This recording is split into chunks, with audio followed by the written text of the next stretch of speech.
Ang init sa panahon ngayon dito ako sa aking maliit na taniman. Ayan, mga bayan. Dito ako sa malitong mga taniman na yan, oh.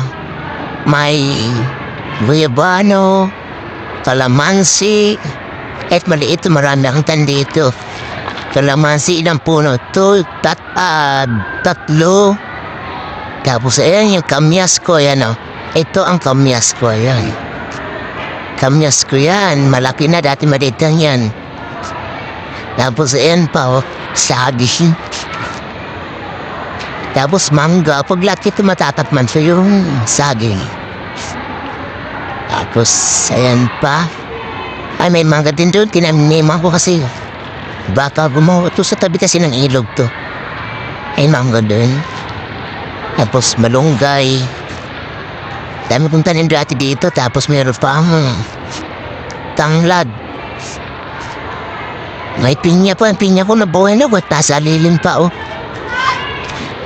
Pinya, naging nalinis akong pinya. Tapos, ano yan, yung atis ko, nagkakpa na ng takpa ng damang saging. Yan, atis ko, hindi na nakita. Malunggay ko din madami na rin. Ang taas na malunggay, oh. Ay, napakataas. Tapos yung langka ako, ayan ang langka ako, ayan. Ayan ang langka ako, mga kabayan. Laki na, oh. Pinatulang ko ng ano yan. Hanggang doon sa taas. Ayan. Masarap dito pag tag-init malamig.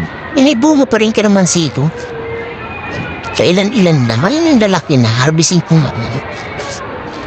Matanda na yung kalamansi ko, oh. Tanda na lang. Ayaw pag namunga, kukunti na lang. Di katulad ng dati. Hindi natin manungan ng dami. Tapos may berandan din ako dun sa kabila.